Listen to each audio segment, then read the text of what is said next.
My name is Lauren Pixley, and I use she, her pronouns, and I am going to be moderating this event this evening. Thank you all for being here.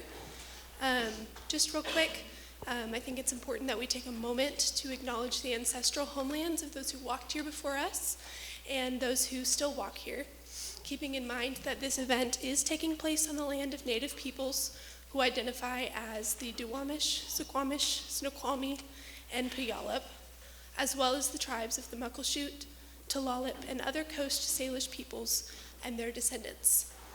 We are grateful to respectfully live and work as guests on these lands, and we encourage you to study this issue further and maybe look up why I'm doing a land acknowledgement and what you could be doing for the Native peoples.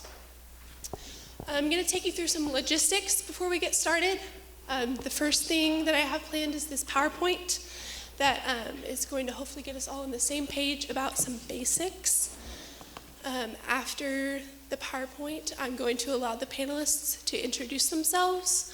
We've asked them to come prepared with answers to a few questions so that you might know what to ask of them during the Q&A session. Okay, so just very briefly, so that we're all on the same page about where some of our data comes from. The point in time count, as you've probably heard about this, it's one evening in January usually where people go out and collect data. This happens on an annual basis because it is a federal requirement. All Home is the organization that conducts this research, and then they do follow up with a survey. So any of the statistics you're reading about homelessness typically come from this research. This count is an underestimate. We know it to be an underestimate. It is a snapshot of the number of individuals who are currently experiencing homelessness at that time. It doesn't represent the total number of individuals who experience homelessness in a calendar year. That number is estimated to be 2 to 3 times higher than what is reported in the point-in-time count. But we can still see general statistical trends with this data. So some of the important statistical trends that we see are homelessness disproportionately affects both people of color and people who identify as LGBTQ+. Most people who experience homelessness are single adults or members of adult-only households. And there are several risk factors we know of for homelessness, including domestic violence. Lastly, a lot of people who are experiencing homelessness are living with a health condition such as a mental illness or a physical disability. So this lovely graphic comes to us from the King County Auditor's Office. It is intentionally overwhelming. So I promise I'm not going to actually try to take you through this, but this is just kind of an illustration of our current response system, and you can see all of the different pathways that funding takes to get to the people who need it, and you can start to think about why this might be an issue. I've worded it as decentralization of authority and fragmentation of available funding. This concern has been echoed by King County Executive Dow Constantine and Seattle Mayor Jenny Durkin. And because of this, they have proposed the Regional Homelessness Authority. This proposal was submitted to both the County Council and the City Council back in September. And just real quick, I wanted to take you through some examples, and I would ask that if this is a topic of interest to you, you take the time afterward to look up some of these organizations and the work they do. Tiny House Villages, Plymouth Housing, the Low Income Housing Institute, and the Kirkland Interfaith Network are all great examples of what we're doing right.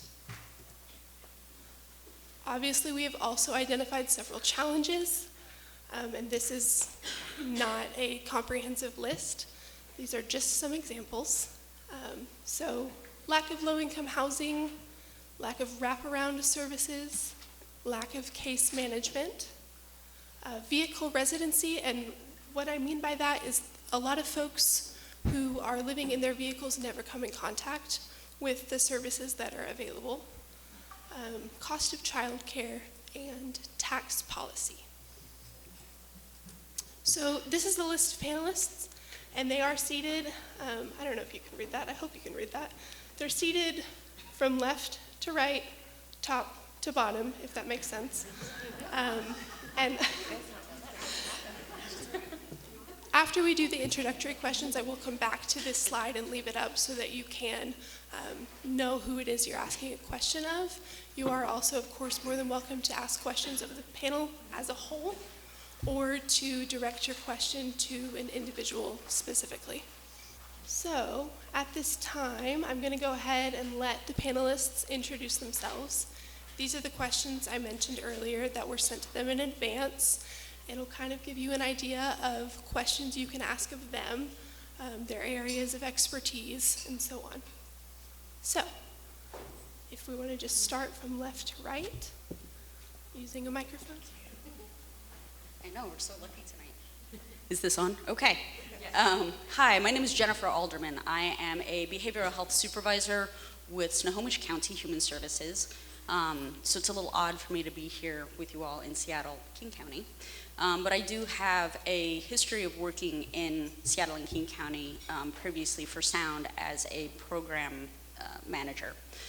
In terms of the first question, which I'm hopeful you guys can all read that because it would be wordy if we all reread it for each of us. It's difficult for me when I really sat down to think about it, you know, the most important thing that we're doing in terms of homelessness, I think across the board, is really building partnerships and relationships, and not just in terms of organization to organization, but also trying to partner and reach out to those individuals who are experiencing homelessness and who have been impacted by homelessness. So Seattle King County is a recipient of the YHDP project, which is the Youth Homelessness Demonstration Project, as is Snohomish County. So I work with the YHDP for Snohomish County as the behavioral health representative there. And so we work with a lot of homeless youth, and those youth are disproportionately LGBTQ+, as well as individuals of color. And what we have found is that for that population specifically, in terms of trying to reach out to them and help them engage in services and systems, you have to figure out what services and systems work for them. You can't just build it and expect them to come, which to some degree works, but to some degree it stops working when you have populations that just don't fit the boxes that have been created there.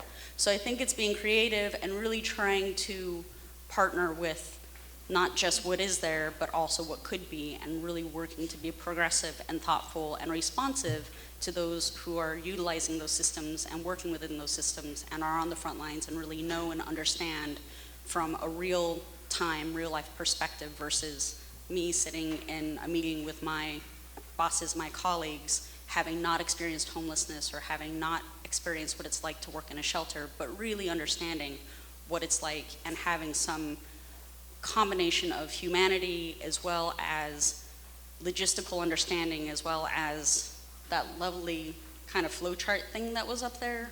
That's in Snohomish County too. So that's kind of a universal thing.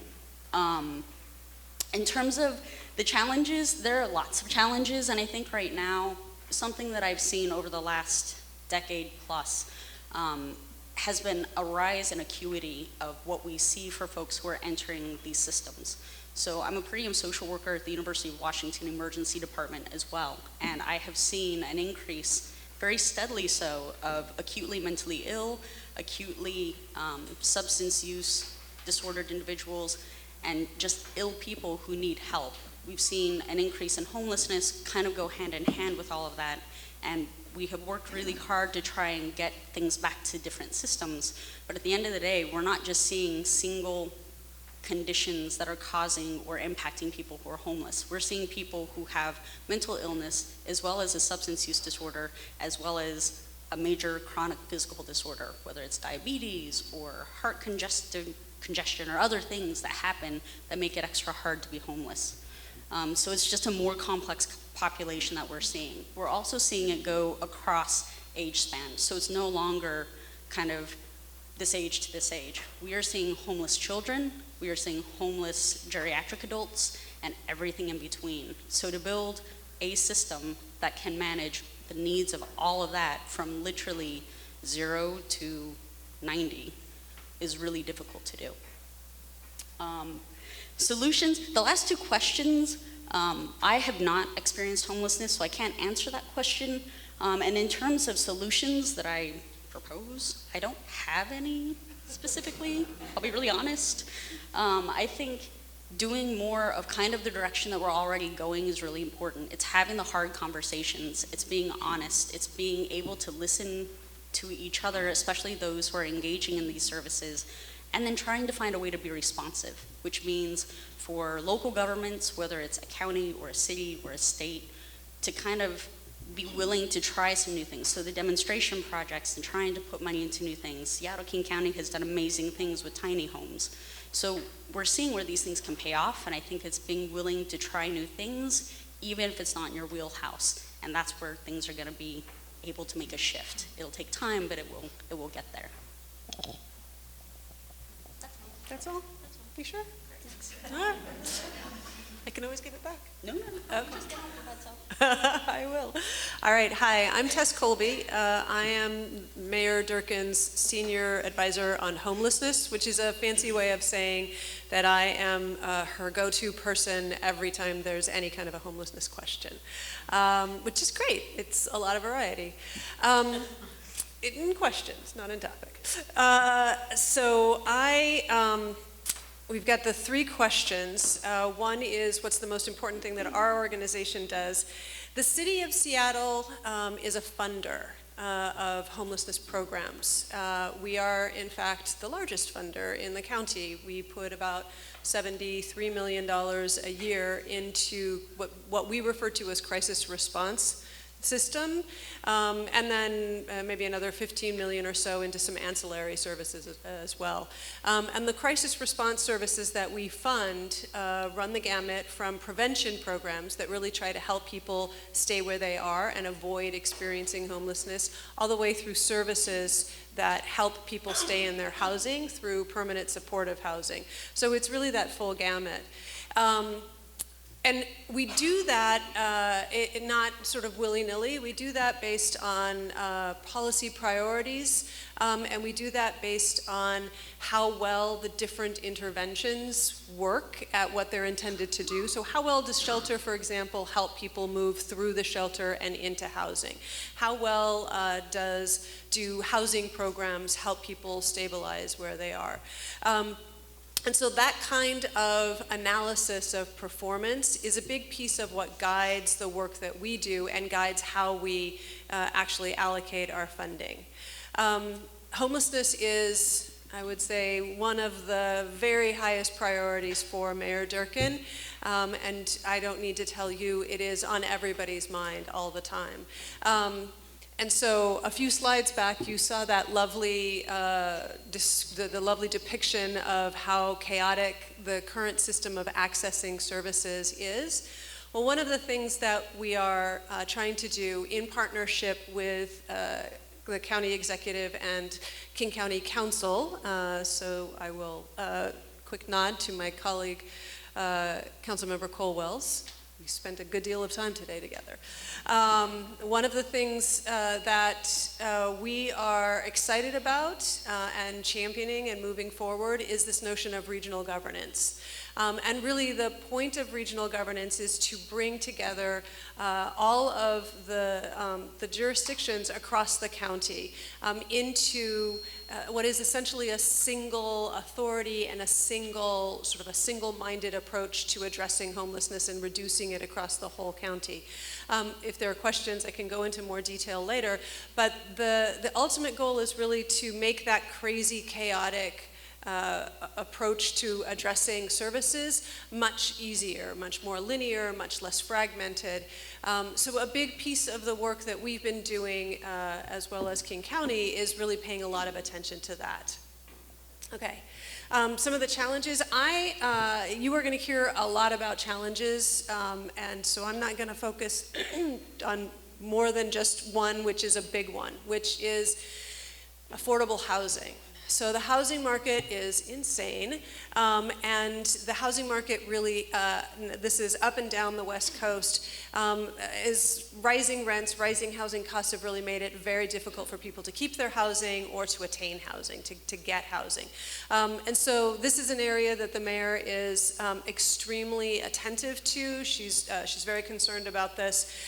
So we've invested quite a bit of money in affordable housing, and I will say that right now in our pipeline, we've got about 5,200 units that we expect to come online in the next couple of years that will be a combination of affordable rental and affordable home ownership opportunities. Moving on to the last one, which is solutions. And this is not unique to us. Really, the city is looking at how to address homelessness from the lens of making homelessness rare so that as few people experience it as possible. Hopefully, we will ideally get to a place where no one experiences homelessness. We want to make it a brief experience, which means you shouldn't be experience homelessness for too long, and most perhaps importantly, non-recurring. So nobody should be cycling through homelessness. And so some of the ways that we're really doing that, I mentioned kind of the array of programs, is heavily investing in prevention programs. So prevention is one way that we keep folks from experiencing homelessness. And then really when we start talking about keeping homelessness brief, that's really making sure that either from the time that somebody loses their housing and begins that crisis, enters into that crisis of homelessness, that we help them, we touch them and get them as quickly as possible and move them into housing as quickly as possible. And one of the best practices that the West Coast and King County in particular has really been championing and developing is what we refer to as diversion. And diversion essentially is the notion that if we can catch somebody at the very beginning of their homelessness experience and get them back help them, assist them with getting back into housing within, say, 30 days, that keeps them from having to have a shelter experience, or if they are, a long shelter experience. And what we find is, and what evidence has shown us, is that if we can help folks quickly during their very first episode of homelessness, there is a very low likelihood that they will experience homelessness again. And that's something that I think jurisdictions all across the country have been paying attention to, and diversion and that quick response, light touch services with light financial assistance associated with it is really showing exceptional outcomes. What we're finding is that in fact people do not return to homelessness. The vast majority of folks are not returning to homelessness after that level of assistance. And then the second thing I would just want to highlight is the mayor has really doubled down on the concept of enhanced shelter. And so enhanced shelters are shelters that are open 24/7. They have sort of entry and exit sort of freedom. You can come and go as you want. They are accompanied by enhanced services, so housing navigators, access to supportive services, usually provide space for people to store their belongings, couples, pets, all sort of making it as easy as possible for folks to come into shelter. And what we're learning about our shelter and the enhanced shelters in particular is that they are much, much more successful, and this is probably not shocking, they're much, much more successful than basic shelter, which you can think of as a mat on the floor, essentially. The exit rate to permanent housing is about 6 times as high. And again, those programs, because they're so focused on moving people out, the length of time people are in shelter is diminishing year after year. And that's a good thing. We want people to be in shelter as short a period of time as possible so that they're moving out into housing and also freeing up those beds so that people who are outside can come inside. So those are the ones I would highlight. Thank you, Tess. Good evening. My name is Zachary DeWolf. I'm a citizen of the Chippewa Cree Nation of Rockmore, Montana, and I'm currently a director on the Seattle School Board, and I actually am really honored to represent this neighborhood here on the Seattle Public Schools Board. I was hoping, actually, I know a lot of people got their pens out, so I'm going to give you some data here. I'm going to be a little bit nerdy just so I can set some of the context here. So back in the 1970s and 1980s, we stopped building affordable housing, and we ended rental assistance. So you can imagine. Okay, let me stop there. I don't want to get too excited about this. The other thing, since the 1960s, our rents have risen about 60%. Meanwhile, our wages have increased by about 5%. What are the other things I want to mention to you? What is also true about our community is about 40% of us have no more than $400 to our name.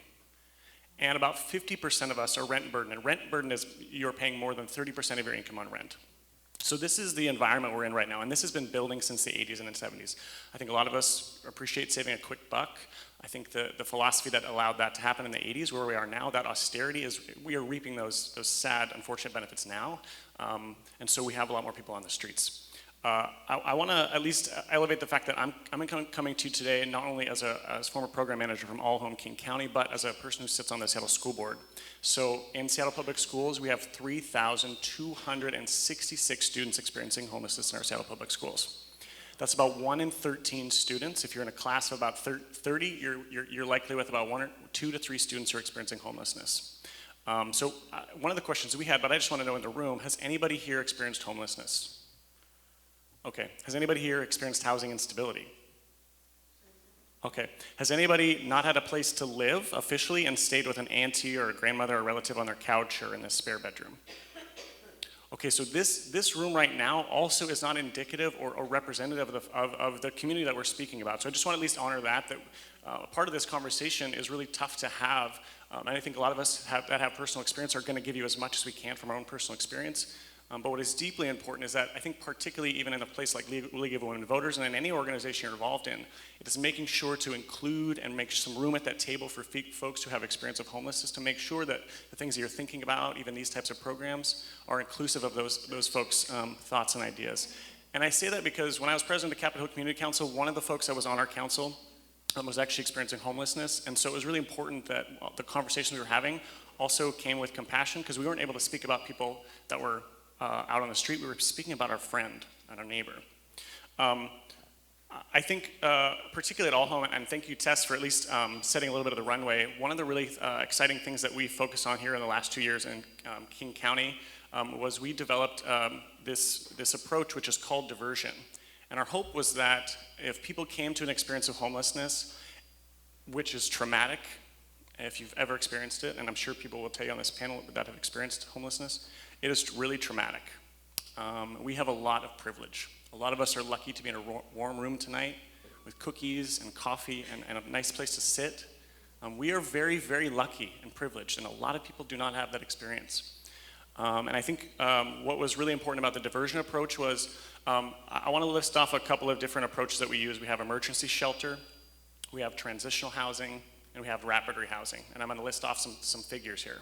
Emergency shelter on average is about $10,000 per individual, $10,000.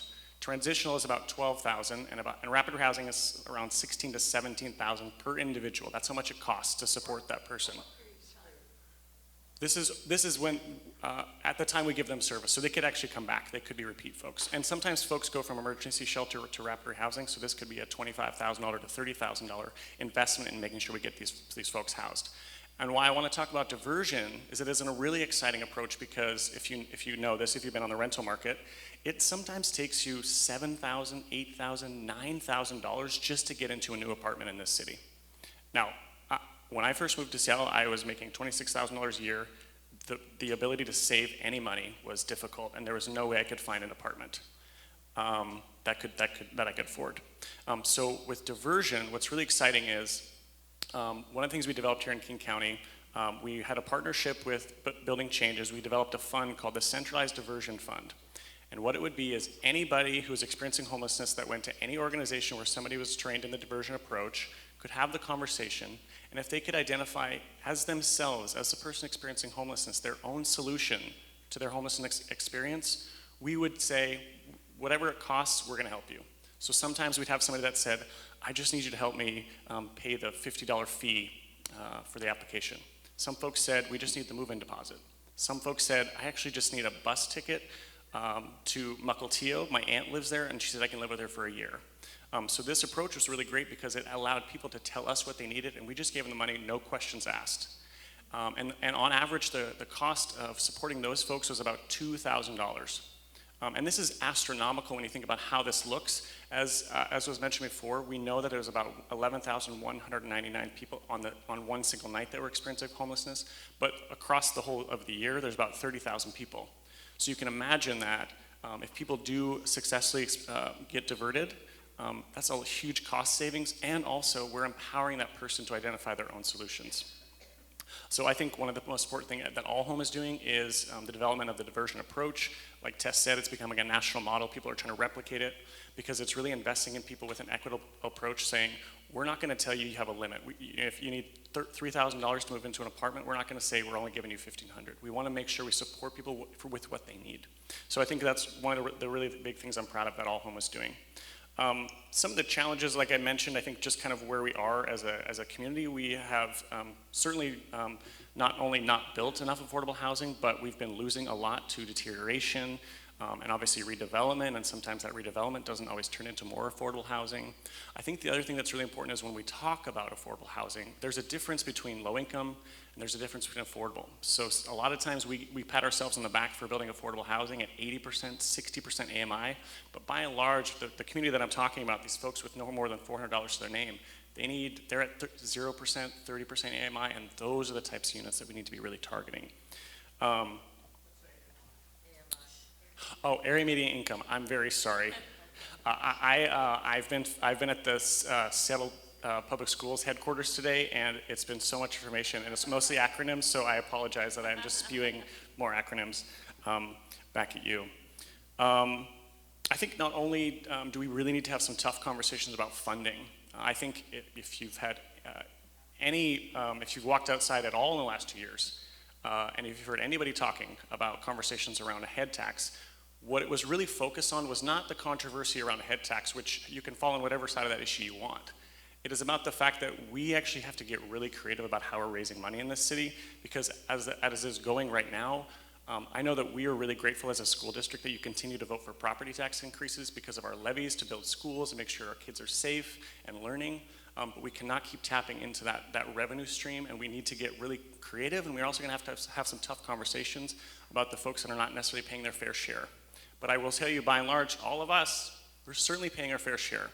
I think a lot of the different organizations and companies that reside here owe it to us as a community to also pay their fair share. So I think funding is deeply important. What Tess mentioned was actually a small chunk. Regionally, we're spending about $196 million on homelessness, and that's in just King County. But if you read reports, they're saying we need to adequately address this crisis that has been building for 30, 40 years. We need about 400 to maybe even upwards of $700 million a year. And I know that's really scary, but we have to have the tough conversation about the fact that the funding is not there now, and if you're watching anything at the federal level, they're not coming to save us. And the state is already having their own issues, right? They're not going to be able to find enough money to save us. We have to do those tough conversations here. So I think funding is a big thing, particularly as the lens I have at the schools too. One solution I think would be really important is to really prioritize those students and their families in our affordable housing. So to make sure that at least no matter what, however you figure out the algorithm, that our students and their families are at the top of those lists to make sure that they are getting affordable housing. Because I will tell you, 48% of the adults who are experiencing homelessness right now experienced homelessness as a young person. So we could have addressed their crisis way early on, and we didn't do that. So I think for me that is certainly a crisis, and if we could prioritize students and their families for affordable housing, that would be deeply important. I think to not only just continue to talk about diversion, but to put more dollars into diversion. It is a really great proven approach. It supports about 30% of the people that kind of go through that conversation diversion, so not everybody is served well by it, but we don't have enough funding that matches the need for that. We do have a great program at Seattle Public Schools. It's a partnership with Seattle Housing Authority, Seattle University, and Seattle Public Schools, where we actually are focusing on students' educational outcomes. If students are going to school, if they have a warm place to stay at night, if they have a place that's safe where they can do homework, they're way more likely to succeed in school. So we need to also look at those kind of partnerships and increase the funding or the opportunity there. And I think lastly, one thing that I just want to mention, particularly as a Native person, I went back to our reservation back in May to visit my grandmother. She was ill, but one of the things I noticed just in the evening, nobody slept outside. My grandma's house had my aunties downstairs, another auntie was in another room, some of us were on the couch. Like, at the end of the day, nobody was sleeping outside. So I also think another solution would be, how do we take a cultural lens to this issue and think about what do other cultures see as important? And by and large, a lot of folks don't let their neighbors sleep outside. And there are a lot of empty bedrooms in this city. And if you have a spare bedroom, I think there could be some really great opportunities to partner people here with an extra bedroom and a young person who just needs a place to stay. There's a ton of solutions, and we just have to get creative, and it's not always just about money, but it is certainly one of the big ones. So I'm gonna stop talking there because I think I've done too much. Okay. Hi, beautiful people. How are you? I'm really glad to be with you. I think that there are many ways to solve homelessness. One of them is events like this. One of them is each of you showing up and saying, I am going to take a moment out of my day, out of my week, out of my month, a very busy month, to engage in a topic that's important for our city and for our community. So I want to thank you for coming. Thank you for being here. And I also want to say that this wonderful lady over here has the coolest earrings in the whole building. Santa Claus beaded earrings. It doesn't get much better for me. So I just want to say thank you for wearing those today. My name is Colleen Echohawk. I'm an enrolled member of the Pawnee Nation of Oklahoma. I am an urban Native person at this point. I've lived in Seattle for over 20 years, and it is my privilege and honor to be the executive director at the Chief Seattle Club and the founder for the Coalition to End Urban Indigenous Homelessness. The reason we have to think about this is that because Native people are the most likely to be homeless in our city. 10% of our homeless population is American Indian or Alaska Native, and yet our American Indian Alaska Natives make up less than 1% of our total population in King County. The disparity is huge and remarkable, and something that we should all take note of. And I think it's kind of cool that there are two Native people. I mean, Zachary and I know each other well. It's kind of interesting that there are two Native people that are at this table today, and I think it's something you should be thinking, all of us should be thinking about, where is the Native voice at every table? Because one of the ways, the other way we'll solve homelessness is to solve for Native homelessness. I think that when we're so out of balance in our system that the first people of this land are the most likely to be homeless, then we have lost a moral compass and we need to be bringing it back. And part of my work is to remind us all of that. I also get to serve our members of the Chief Seattle Club. The Chief Seattle Club is set up to serve Native people who are experiencing homelessness. One day I came into our organization and I saw this beautiful woman standing outside of our building. I noticed her for a couple of reasons. I noticed that she was an elder. I noticed that she was incredibly gorgeous. Her hair was done in this beautiful French twist. She had on bright pink lipstick. And she was smoking a cigarette, and she also had her oxygen tank right next to her. So she was noticeable. I got to get to know her a little bit. Her name was Barbara, and I got to hear some of her story. Some of her story is that she has been very much impacted by government systems that have encouraged her homelessness. So she was born out in South Dakota and went to a Native boarding school. The Native boarding school systems are focused on this philosophy, which is to kill the Indian and save the man. And they perpetuated violence on our community that has caused incredible amounts of harm. And eventually, Barbara ended up in Seattle and became homeless. She told me that her homelessness started 15 years before. And at the time I got to know her, she was 75. Where she was sleeping at night was one of our more difficult shelters. It was we call it the mats on the floor shelter. Thankfully, our system is changing so that we don't have those kind of systems as much, but they're still going on today. And so she was literally on the floor with sometimes hundreds of other people for 10 years. And she was really afraid to tell anyone about what she was experiencing because of what she had experienced in the past in the boarding school systems. So she was very shy and timid. And I think at that shelter, if someone would have been able to engage with her, they could have done something for her, but she couldn't. She was too ashamed and too embarrassed.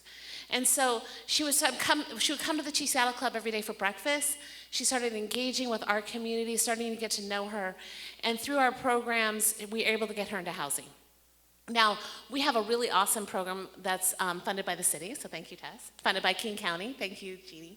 And funded by you all, so thank you. And this rapid rehousing program got her into housing, and I'm really happy to say that she was enveloped by the community and had a very successful, and is successful in her housing to this day. The reason I share that with you is that there is a tremendous amount of trauma that our folks who are experiencing homelessness experience. It is unbelievable. To get into homelessness, a lot of our folks have experienced trauma and then have ongoing trauma. It is very, very, very hard to be homeless. It is a lot of work. And so the work of solving for homelessness in our region is going to require all of us to work very hard. It's going to require all of us to make sacrifices. It is going to require all of us to really become engaged with the humanity of our folks who are experiencing homelessness. They are our brothers, our sisters. At the Chief Seattle Club, we call them our relatives. There's a Lakota teaching that was taught to me by my uncle who said, whenever you are in the same room with someone, you need to remember that you belong together, that you are now a relative with them. And I want to share that with you because what if we experienced that as a community here in Seattle? That we belonged to each other. What would we do? How would we react in a way that responded to the humanity of our relatives experiencing homelessness? The other day, I was talking to one of our outreach case manager, and he told me this story. He said, I recently ran into a young couple. They are sleeping in their car. They have an 8-month-old baby, and they also have a 2.5-year-old. And they're amazing. He said they're working every day. They have their kids in daycare, but they refuse to go to any shelter and not getting any support. And I said, well, why? Why aren't they going? They have children. They're sleeping in a car. It's cold. And he said they both have been in foster care. And both of them are deathly afraid that these babies that they love will be taken away from them. And so they would rather sleep in a car and do everything they can to support these amazing kiddos. And so because of the culturally specific services that we provide at the Chief Seattle Club, where we understand the trauma that American Indian children have experienced and are continuing to experience in our foster care system, we were able to get them housing within about 2 weeks, which is kind of unheard of in our system. And I'm so happy to say that they're doing wonderfully today. But a culturally specific response to homelessness is absolutely essential for us to succeed in this work. And we're doing that at the Chief Seattle Club. I invite you to follow us online. We have wonderful social media that is continuing to tell this story. We're a housing developer, and we believe that part of the way that we will see our folks come inside is to provide housing. Part of our healing as a Native community is to take care of each other. There were government systems that did not allow us to do that for many, many years, but we are taking that right back to house our elders, to love our community, and to provide for them. So I could talk to you a very long time about this, but part of the solution is lying right here with every single one of us. I hope that your heart and your mind is being drawn to our community who needs every single person in this room. And I think we all would be better people if we had those amazing kind of earrings right here, if we had Santa Claus on our ears. All right. Thank you so much, and I look forward to your questions. Okay. Thank you. My name is Anitra Freeman. And I match one of the stereotypes of homelessness. I became homeless in the midst of a very long depression. The mentally ill, formerly homeless person. But I want to make it clear, I did not become homeless because of depression. I became homeless because this society does not care about keeping anyone alive if they're not economically contributing. If you aren't of any economic worth, you aren't worth anything. We have to change that. There are 4 things. I'm going to start at the bottom, as I usually do, with the questions, because there are 4 things that got me out of homelessness. 1, a regular source of income. At that time in 1995, it was state disability. There's no longer any cash state disability, but now I'm on Social Security. Housing that's affordable at that level of income, which means subsidized housing. Anywhere in the country, a person who's not making at least $25 an hour cannot afford a market rate apartment, period.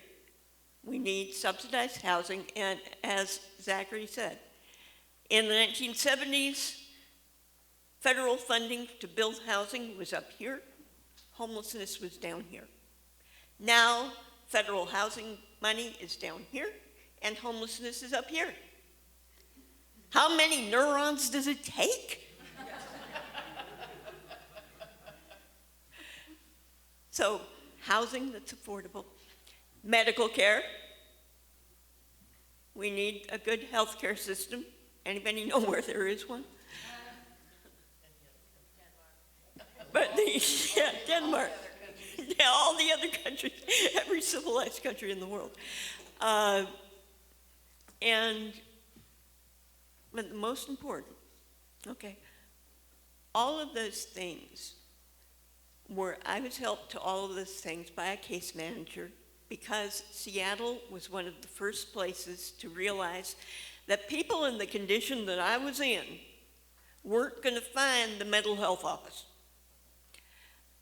So they sent outreach workers out.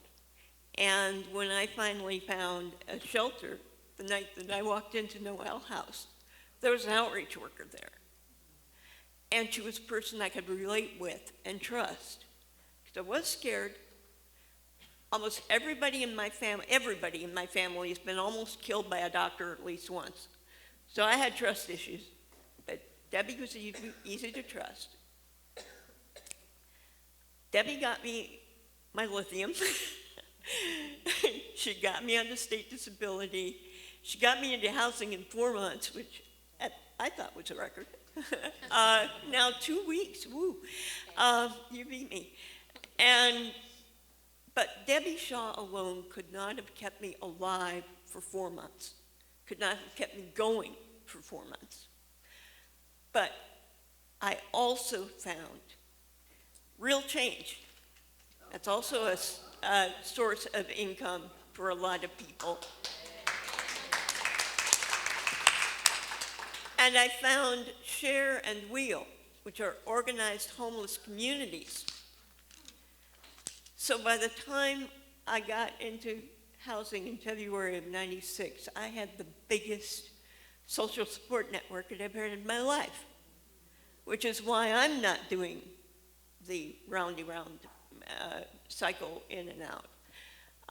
Even though I've been living with my sweetie, Dr. Wes Browning, writes for the paper, since '97, do not make your husband your own sole source of emotional support. It'll panic him. But I've got a community. That is the fourth and most essential thing. Like Colleen was just saying, if we had the beloved community, we wouldn't be letting anybody be homeless. If we really cared about each other, if we looked at somebody and we don't see Christian, non-Christian, Republican, or Democrat, wealthy or not, or poor, you look at somebody and see human being, fellow human being. You're important because you're a fellow human being. If we had that kind of society, we wouldn't have homelessness. We'd have a good medical system. We'd have funding for housing. We'd have income for everybody. But first, we've got to build community. And you are doing that. right now.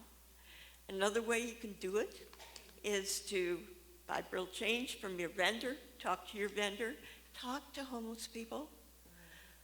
The bitterest part of being homeless, now I have a very, very physical memory of cold rain going down the back of my neck at 3 o'clock in the morning and I don't know where to go.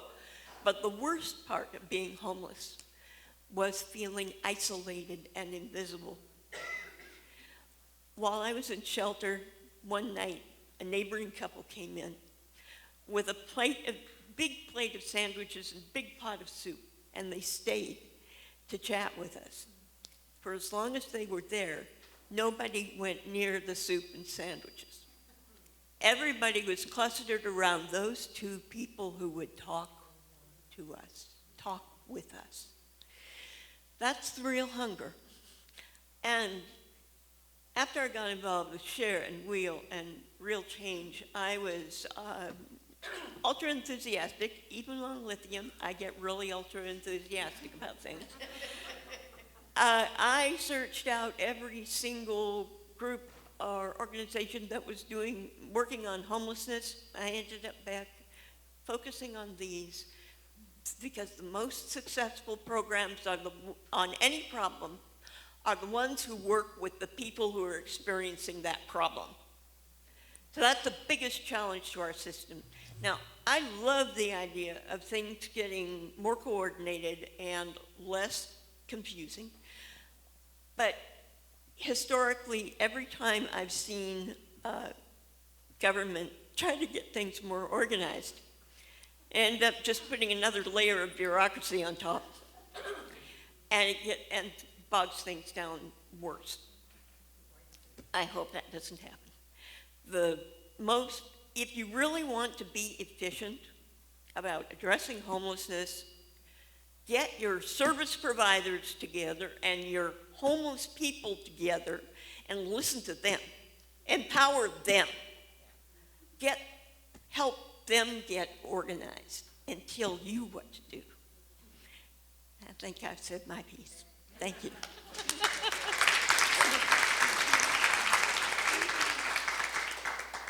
I don't even think I need to say anything. I think you actually, I'll try.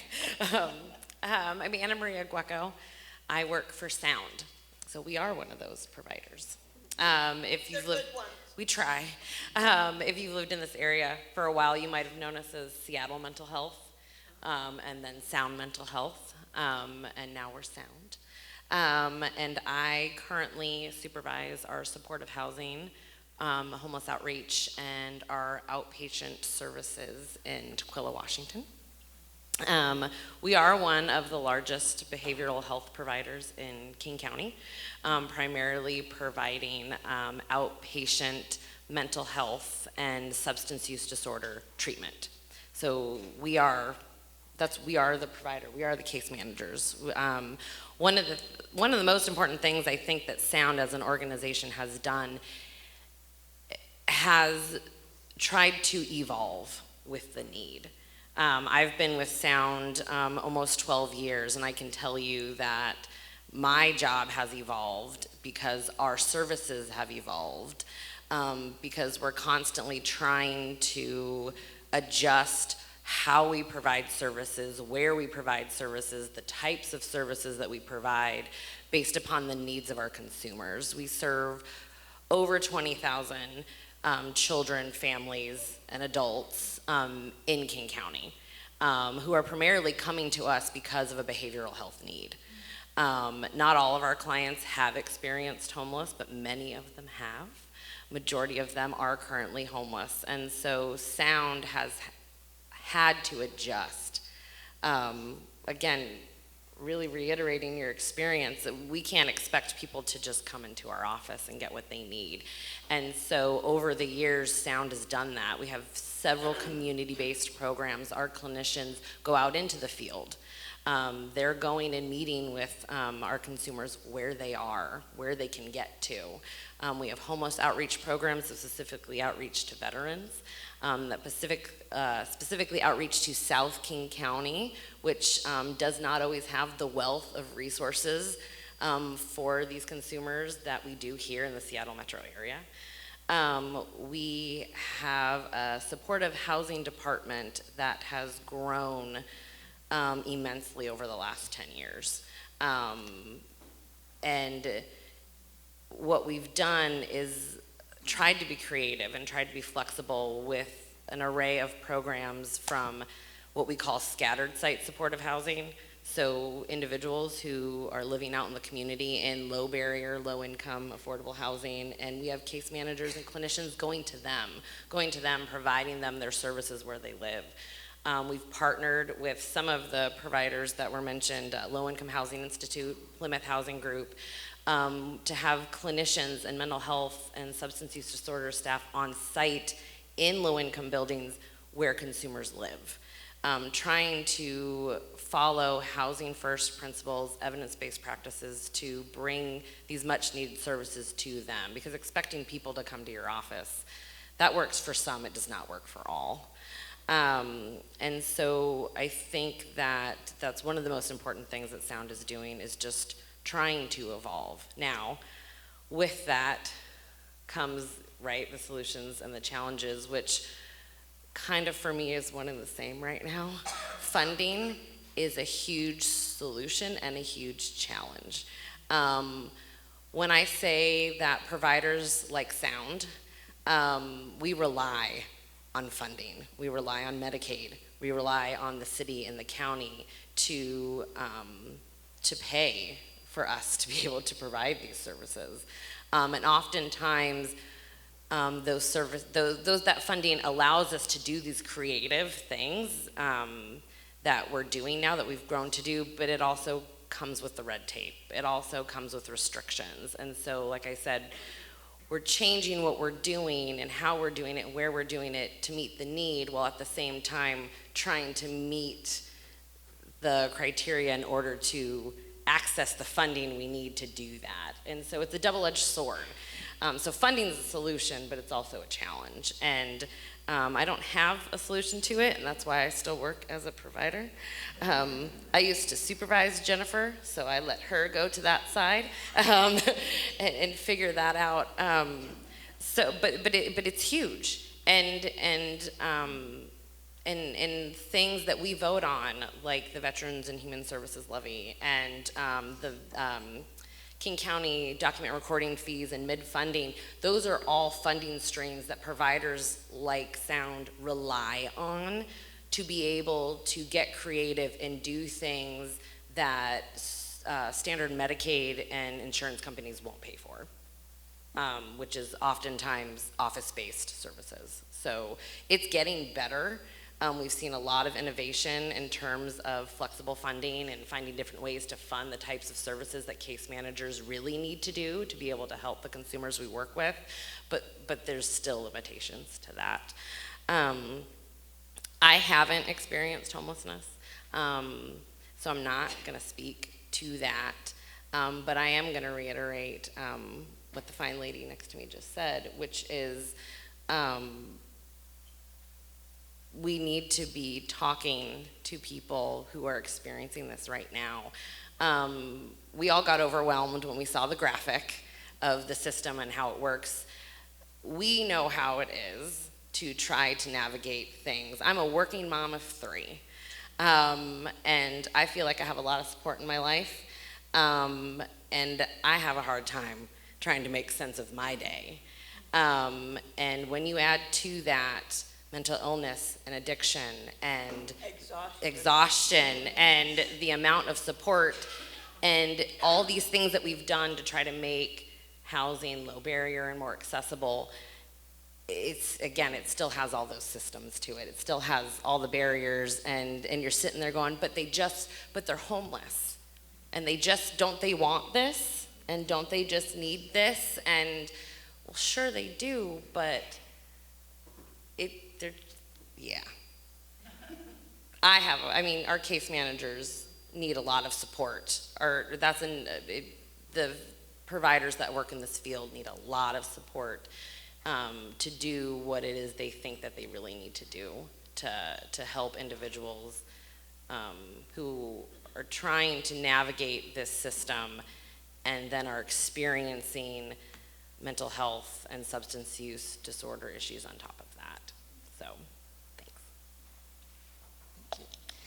Good evening. I'm Jeanne Kohl-Welles, and I'm King County Councilmember for District 4, which is not where we are right now, but it is the only King County Council district that is entirely within the city of Seattle. And it goes from Madison Avenue up to 145th, which is the border to Shoreline, and from the water over to I-5. So it's the smallest geographical district, but the most dense and likely has the highest population, likely well above 250,000 residents. And King County is growing very fast. I don't know if you're aware of that. We have 2.2 million residents. We are growing daily, and it changes all the time, but we're about the 13th largest county in the country, and we are larger population-wise than 14 states' population. So we have enormous challenges. We have a lot of really positive things that are going on here. And before I talk a little bit about what we're doing with this King County Regional Homelessness Authority that we're trying very hard to put together and do it before the end of the year. And Tess and I have been seeing each other a lot lately, and probably will be so for a while longer. But I'd like to tell you a little bit more about what the county does, and also really start off with why we're in the situation we are now. People ask that all the time, and you probably have thought about that yourself. And I would like to say, too, I do chair the King County Council's Health, Housing, and Human Services Committee, so I'm right in the throes of all this, and I also chair the King County Board of Health. So we know right away when we mention the Great Recession, how horrible it was all around the country, but especially here because we are so sales tax dependent for our revenue. And when there's a recession, people stop buying, there's less revenue coming in. So it's pretty horrendous. But when the Great Recession started getting over, 2011, 2012, and so forth, we started doing really well here. And we really had an economic boom. People love coming here. People love moving here, regardless what you hear from Coma Television and their pseudo-documentary is Seattle Dying, and the Safe Seattle group, and Moms in Seattle, and Speak Out Seattle. People love it here. And people come here for really high-paying jobs. And people are moving into very high upper end apartments and condos. Just look at all of the construction cranes around here. I don't know if it's still the case, but for a long time, proportionally, we've had we're the #1 city in the country for construction cranes. But with that boom in the economy, with the increase in high-paying jobs, come a lot of other things, very unfortunately. The high rents, which was mentioned already, very high rents, squeezing people out of the city and more of King County and the whole region. Displacement of people. How many buildings have you noticed that were functioning apartment buildings that have been bought, torn down, replaced with high-rise, expensive condos or apartment buildings or office towers or whatever? The gentrification of communities seems really cool. Live in Columbia City, it's a great place, but what happened to the people who could afford to live there and now can't? Income inequality has been growing dramatically all over the country, but very strongly here in our region. The opioid crisis, the federal government reduction in funding. Just today, I read about President Trump determining that we are going to reduce food stamps. I mean, it's just almost daily we hear about what's going on, and that reduction we figure will be about 75,000 individuals in this state alone that will not have the food stamps, which really don't pay for all the food. So we have real issues with food sustainability. And so that's kind of in the backdrop for what's going on. We also have arguably, or I would say inarguably, the most regressive tax structure in the entire country. So it's extremely difficult. And when we talk about challenges facing King County, we have a double whammy against us, even more than the city of Seattle does, because of Mr. Tim Iman's initiative, 947. No, I don't mean the recent one, I mean the former one, that limits the counties to 1%. We have a 1% cap on revenue from property tax, and our property taxes are out of sight, which also contributes to the problems we face. But we cannot even calculate what we need based on inflation or population growth. That's forbidden. And we've been trying to get that changed. The state legislature's got to finally do that. But we have a growing population. We can't calculate in that growth in population. We have increased inflation off and on, not right now, but we can't afford to do everything to keep up with the demand. So we have to go to the ballot. VSHSL was mentioned, the Veteran Senior Human Services Levy. Really, really important. Thank you all. I'm sure you all voted for that. It passed amazingly, and we added seniors to it this time. And we're in our third year of it, and it's critically important. As was mentioned, we have an increase in seniors who are living in a homeless situation. Veterans have been really skyrocketed. They're starting to come down now. As Colleen mentioned, the Native American and Alaskan Indians are really over, what do we say? Yes, just horribly. And families and children in homelessness, it's coming down a little bit, but more are going into vehicles. I mean, it's not a good situation. We have the best start for kids again, voter approved, because we didn't have the revenue. And we have, as part of that, the Youth Family Homelessness Prevention Initiative, which is really good, but it's relatively small. We were able to put funding into what's called MID, as was mentioned as well, and that's mental illness, drug disorders, and we provide a lot of money to programs such as Sound, the Recovery Cafe. I mean, we just go on and on. I'm not sure, Colleen, if the chief Seattle Club gets any MID funding. No. Okay. But a whole lot of groups do. It's really critical.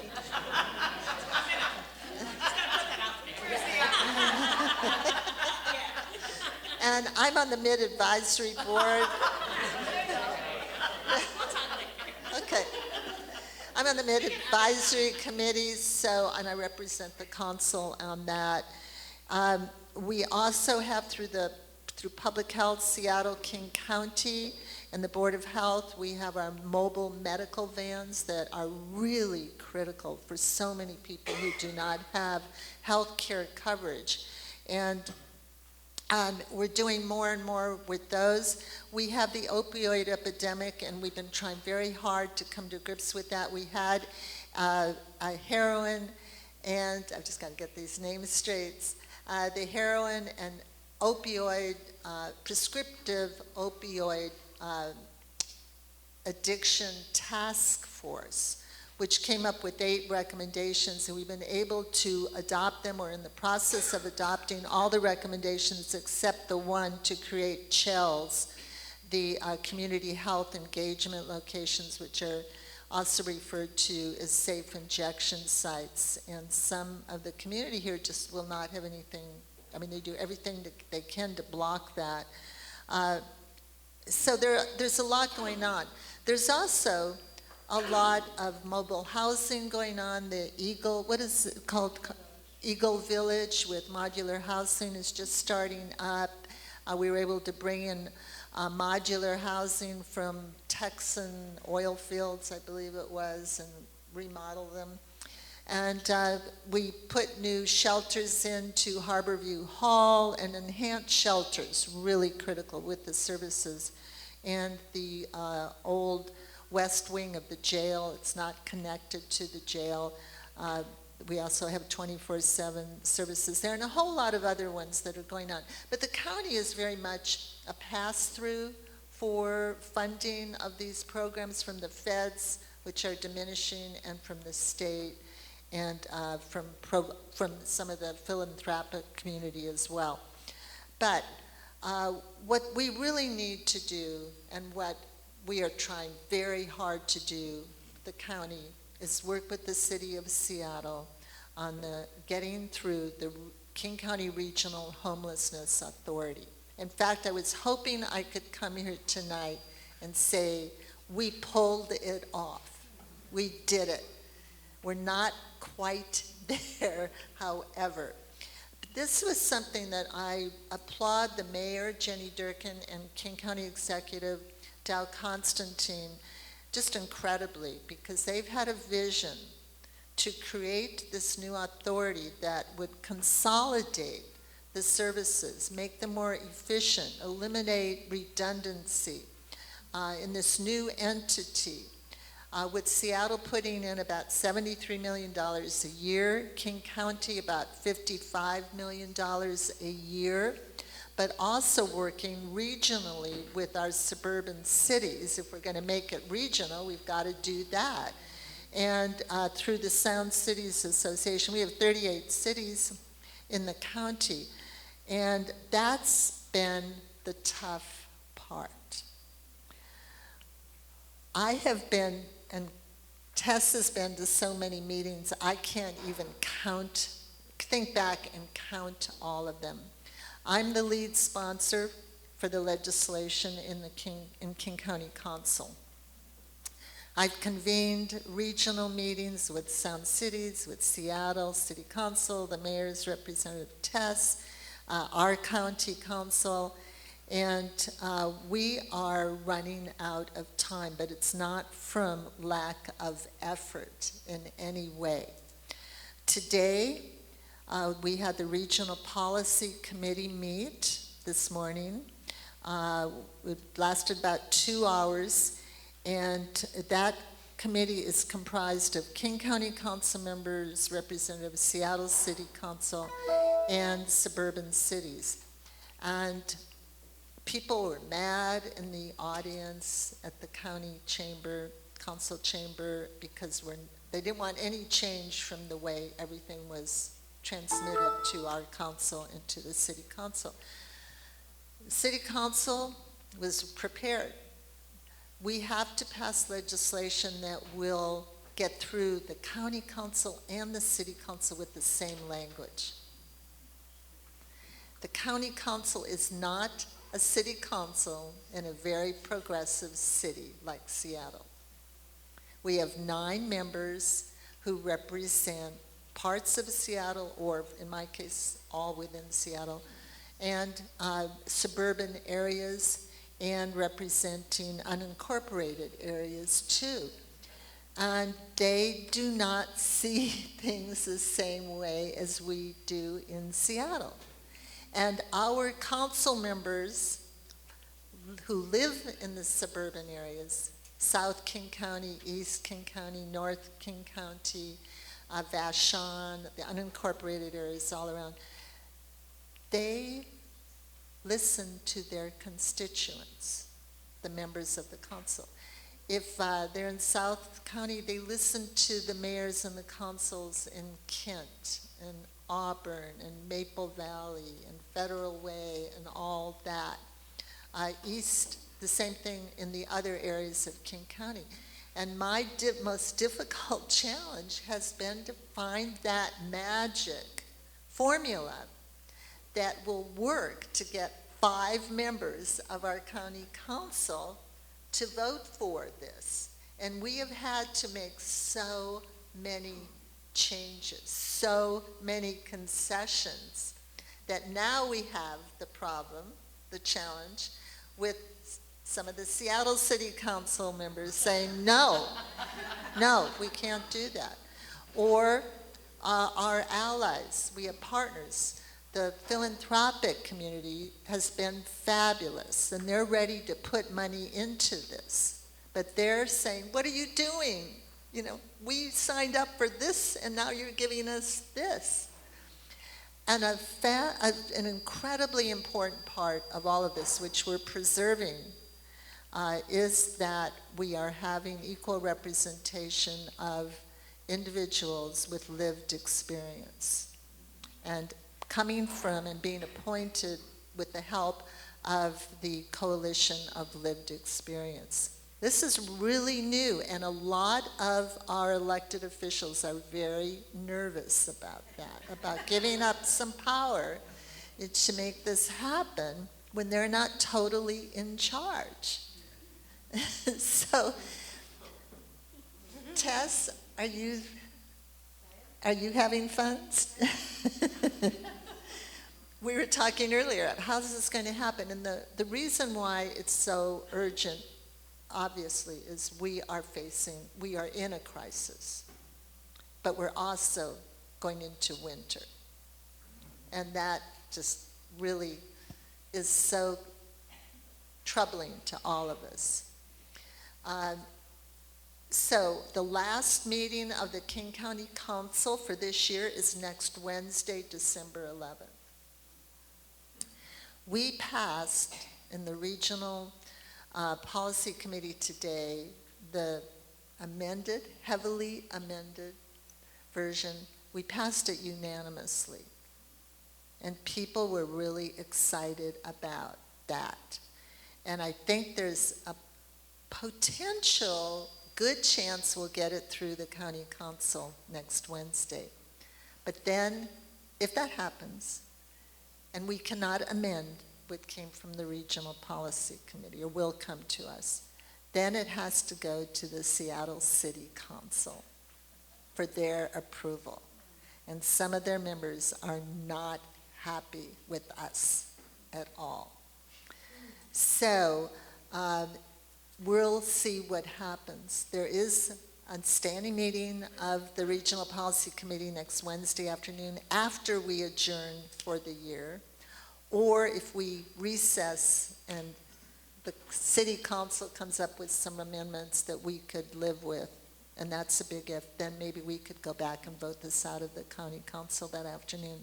If not, we're going to go ahead and work on this in January. It's got to be done, and I applaud again the mayor and the county executive and all the work that's been done with stakeholder groups throughout the county. So much has gone into this in the last year and before that. We've got to make it happen, but it's again finding that right formula in a very, very difficult effort. Thank you.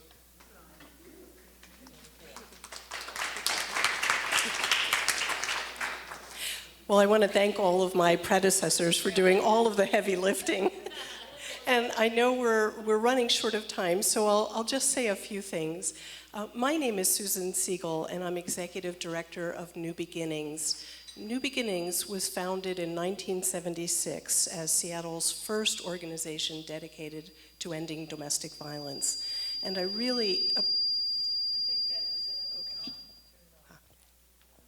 And I very much appreciate being a part of this panel and having domestic violence be a part of our conversation. Now, I think most of you probably know that domestic violence really transcends economic background, ethnic background, racial backgrounds. It really touches every aspect of our community.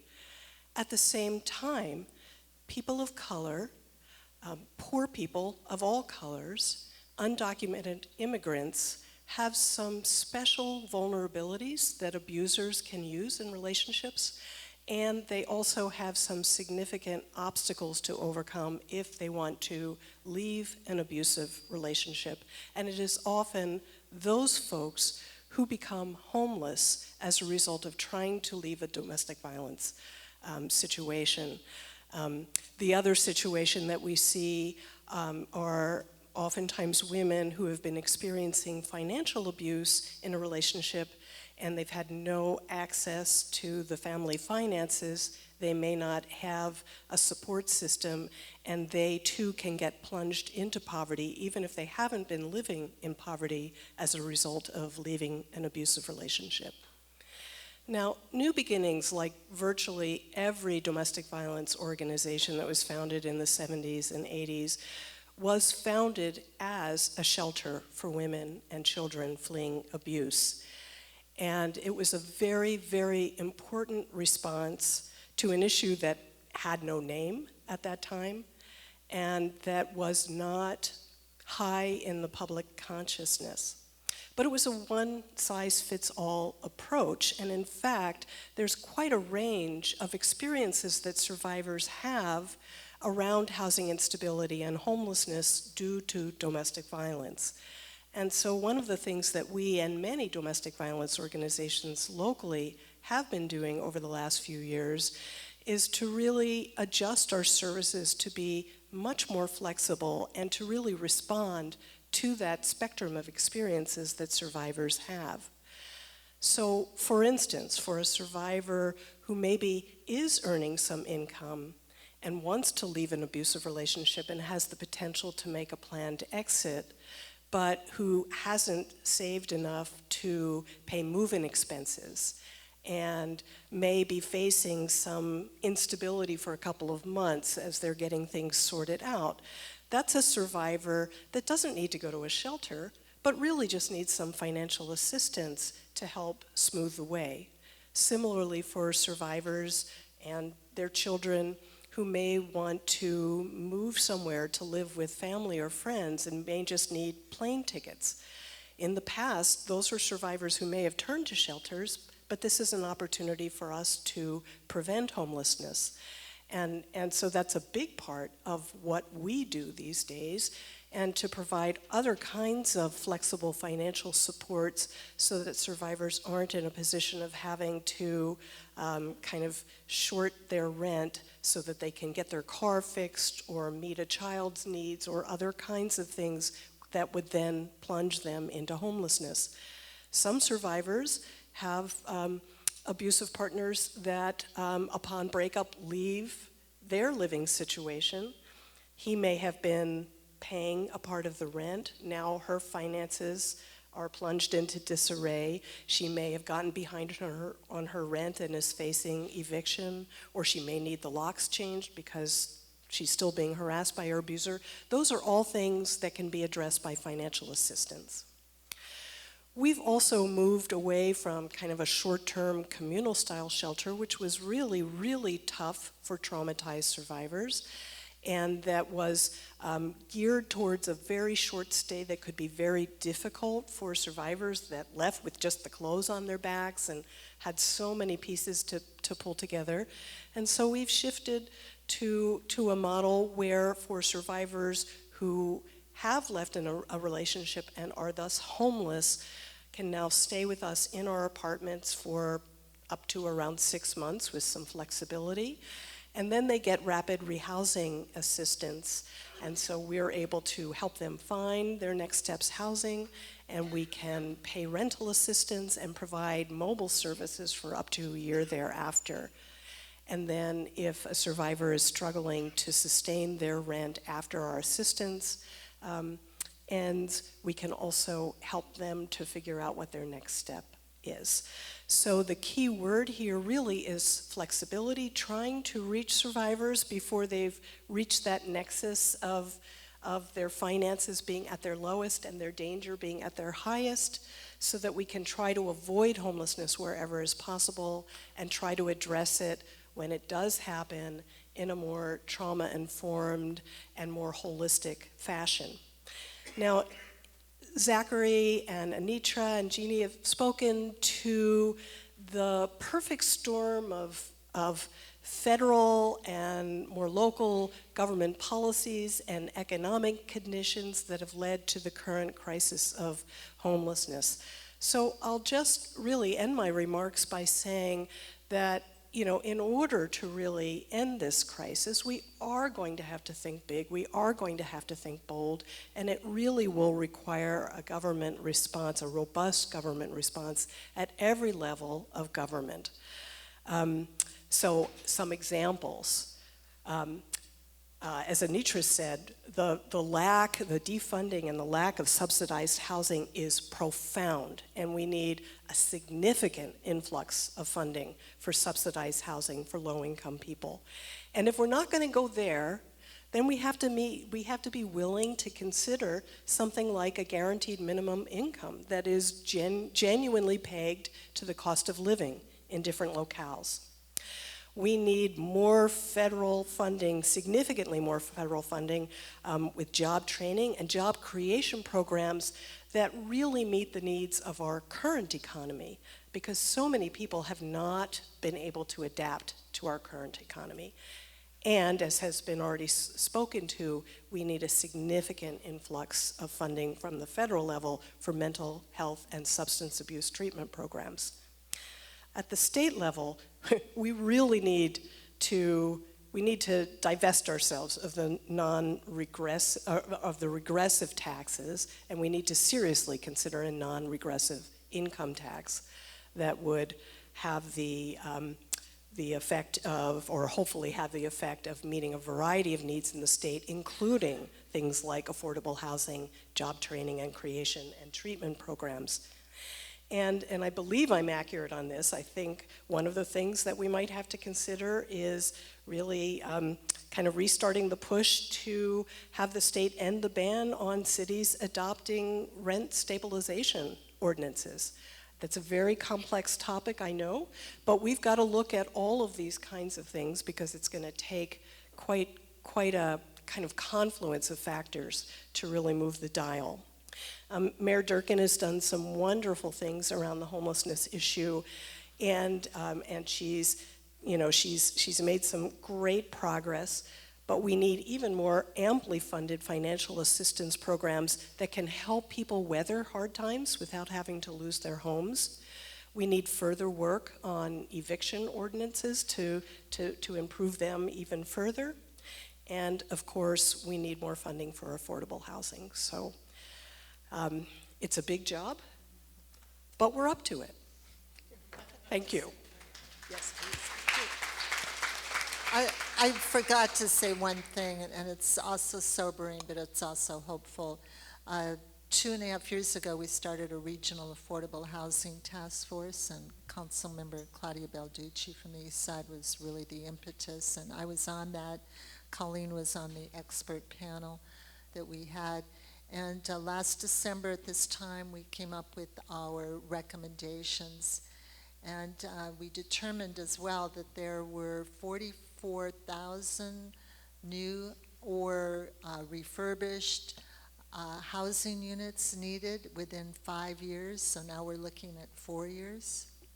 And that by the year 2040, this county, this region, needs 244,000 additional units to just keep up with having housing available. So very sobering. We changed that. We finished that regional affordable housing task force in last January, regrouped as the growth management policy board to create the affordable housing committee, and we're working on that now, where we're really tackling how we implement the goals that we've set. Okay, well, it is 8:30. I'd like to go ahead and give a round of applause for all of our panelists.